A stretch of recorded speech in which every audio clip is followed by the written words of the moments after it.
तो इस किताब की शुरुआत इस प्रकार होती है। यह पुस्तक पढ़ने के लिए धन्यवाद। उम्मीद है कि ये विचार मेरी और हजारों दूसरे लोगों की तरह ही आपकी भी मदद करेंगे। दरअसल मुझे पूरी उम्मीद है कि यह पुस्तक आपकी ज़िंदगी बदल देगी, हमेशा के लिए। आपको बहुत से काम करने हैं, लेकिन उन सब काम को करने के लिए आपके पास कभी पर्याप्त समय नहीं होगा। आप काम, व्यक्तिगत जिम्मेदारियों और प्रोजेक्ट के बोझ तले दबे रहते हैं। आप ऐसी पत्रिकाओं, पुस्तकों का ढेर लगाते रहते हैं जिन्हें आप सारे काम निपटाने के बाद फुर्सत में कभी पढ़ना चाहते हैं। लेकिन सच तो यह है कि आपको कभी फुर्सत नहीं मिलेगी। आप कभी अपने सारे काम पूरे नहीं कर पाएंगे। आप कभी उस मुकाम तक नहीं पहुंच पाएंगे जहां उन सभी पुस्तकों, पत्रिकाओं और फुर्सत के वक्त की गतिविधियों के लिए समय निकाल पाएं जिनके लिए आप सपने देखते हैं। ज़्यादा मेहनत करके समय प्रबंध करने की, समस्याएं सुलझाने की बात भूल जाएं। चाहे आप व्यक्तिगत उत्पादकता या मेहनत की कितनी ही तकनीकों में माहिर हो जाएं, आप उपलब्ध समय में जितना काम कर सकते हैं, काम हमेशा उससे ज़्यादा ही रहेगा। और हाँ, इससे भी कोई फर्क नहीं पड़ता कि आपके पास कितना समय उपलब्ध रहता है। लेकिन आप अपने समय और ज़िंदगी पर काबू पा सकते हैं। बस शर्त यह है कि आपको अपने सोचने और काम करने के तरीके को बदलना होगा। आपको जिम्मेदारियों की अंतहीन गहराई वाली उस नदी से निपटने का तरीका बदलना होगा जो हर दिन आपको डुबो देती है। अपने कामों और गतिविधियों पर काबू करने का तरीका क्या है? ज़्यादातर गतिविधियों को छोड़ दे, सिर्फ उन्हीं चुनिंदा कामों में ज़्यादा समय लगाए जिनसे आपकी ज़िंदगी सचमुच बदल सकती है। मैं पिछले 30 सालों से समय प्रबंधन का अध्ययन कर रहा हूँ। मैंने पीटर ड्रैकल, एकल मैग्जी, एलन लेकिन, स्टीफन कवी और बहुत से अन्य लेखकों की पुस्तकों के अंदर बार बार गोते लगाए हैं। मैंने व्यक्तिगत कार्यकुशलता और प्रभावकारिता बढ़ाने के विषय पर सैकड़ों पुस्तकें और हजारों लेख पढ़े हैं। यह पुस्तक उन्हीं सभी का नतीजा है। जब भी मुझे कोई अच्छा विचार मिलता था तो मैं उसे हर बार अपने कामकाज और निजी जिंदगी में आजमा कर देखता था। अगर वह कारगर साबित होता था तो मैं उसे अपने भाषणों और सेमिनारों में भी शामिल करके दूसरों को सिखाने लगता था। गैलीलियो ने कहा था, आप किसी को कुछ सिखा नहीं सकते, आप तो बस इसे उसके भीतर खोजने में उसकी मदद कर सकते हैं। आपको ये विचार जाने पहचाने लगते हैं या नहीं, यह आपके ज्ञान और अनुभव के स्तर पर निर्भर करता है। वैसे आपकी स्थिति चाहे जो हो, यह पुस्तक आपको उसके बारे में ज़्यादा जागरूक बना देगी। इन विधियों और तकनीकों को बार बार सीखें। इन पर तब तक अमल करते रहें जब तक कि वे आपकी आदत ना बन जाएं। अगर आप ऐसा करते हैं तो आप बहुत सकारात्मक अंदाज में अपनी ज़िंदगी का रुख बदल लेंगे। अब हम जानते हैं लिखित लक्ष्यों की शक्ति। मैं आपको इस पुस्तक की शुरुआत में अपने बारे में कुछ बताना चाहता हूँ। मेरी ज़िंदगी बड़े अभावों के साथ शुरू हुई। बस एक ही अच्छी बात थी कि मैं जिज्ञासु प्रवृत्ति का था।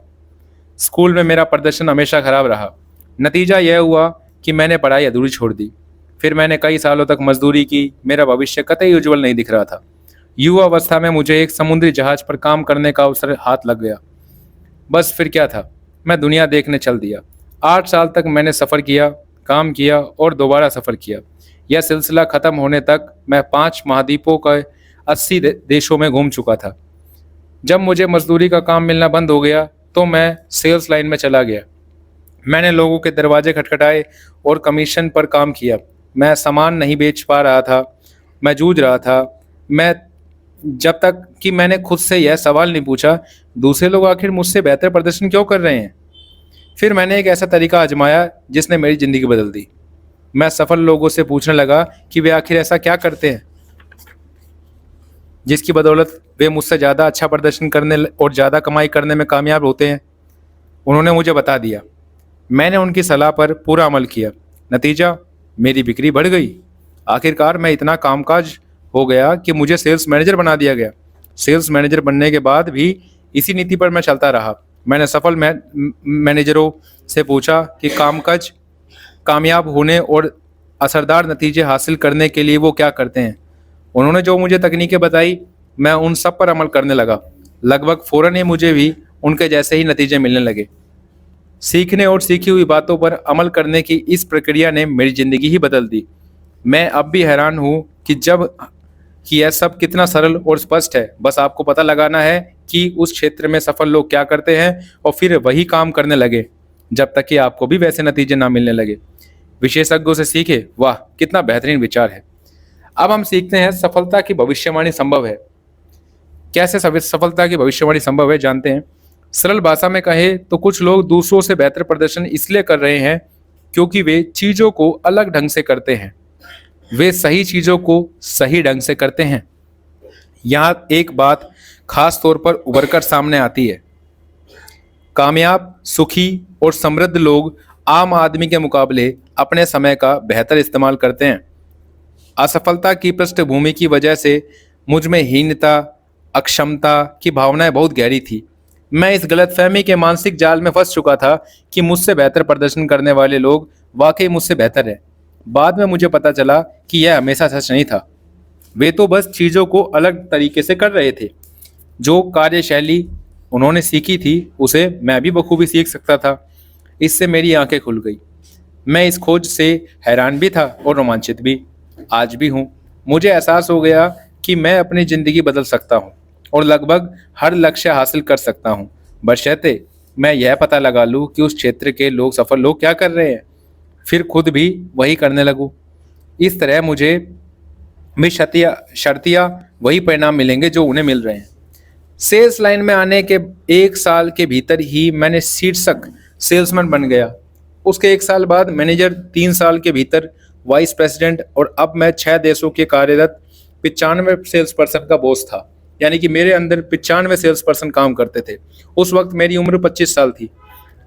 अब तक मैं 22 अलग अलग काम धंधे कर चुका था। मैंने कई कंपनियां शुरू की, एक बड़ी यूनिवर्सिटी से बिजनेस डिग्री ली, फ्रेंच, जर्मन, स्पेनिश भाषाएं सीखी। अब तक मैं 1000 से ज़्यादा कंपनियों में वक्ता, प्रशिक्षक या परामर्शदाता की भूमिका निभा चुका था। आजकल मैं हर वर्ष 2,50,000 से ज़्यादा लोगों के सामने भाषण या सेमिनार देता हूँ, जिनमें कई मर्तबा तो एक बार में 20,000 लोग होते हैं। देखिए, एक सरल सच्चाई है। अपने पूरे करियर में मैंने एक सरल सच्चाई खोजी है और बार बार खोजी है। महान कामयाबी, उपलब्धि, सम्मान, ओहदे और जीवन की खुशी की कुंजी क्या है? ये हम क्वेश्चन पूछ सकते हैं। अपने सबसे महत्वपूर्ण काम पर एकाग्रता से ध्यान केंद्रित करने और उसे अच्छी तरह से करने और उसे पूरा करने की काबिलियत, यही सिद्धांत ही इस पुस्तक की जान है। मतलब कि हम जो हमारा मेन काम है उसमें कितना गहरा एकाग्रता से अपना ध्यान लगाते हैं और कितना अच्छी तरीके से, कितने अच्छे काबिल तरीके से हम उसको करते हैं, यही हमारा समय का सबसे अच्छा सदुपयोग है। यह पुस्तक बताएगी कि आप अपने करियर में ज़्यादा तेज़ी से आगे कैसे बढ़ सकते हैं। इसके अलावा इसमें यह भी बताया जाएगा कि आप अपनी निजी ज़िंदगी को बेहतर कैसे बना सकते हैं। मैंने इसमें व्यक्तिगत प्रभावकारिता पर खुद के खोजे हुए सबसे असरदार सिद्धांत शामिल किए हैं। ये विधियाँ, तकनीकें, रणनीतियाँ व्यावहारिक हैं और आजमाई हुई भी हैं और फटाफट परिणाम देती है। यह पुस्तक समय बचाने के बारे में है, इसलिए मैं टाल मटोल या समय कुप्रबंधन के मनोवैज्ञानिक या भावनात्मक कारणों को विस्तार से बताकर समय खराब नहीं करूंगा। मैं सैद्धांतिक बातें या शोध पर भी ज़्यादा लंबी बातचीत नहीं करूंगा। यहाँ तो आप सिर्फ कुछ निश्चित कदमों के बारे में जानेंगे जिन्हें आप फौरन उठा सकते हैं, जिनकी बदौलत आपको कामकाज में बेहतर नतीजे तत्काल मिलने लगेंगे और आप ज़्यादा खुश रहेंगे।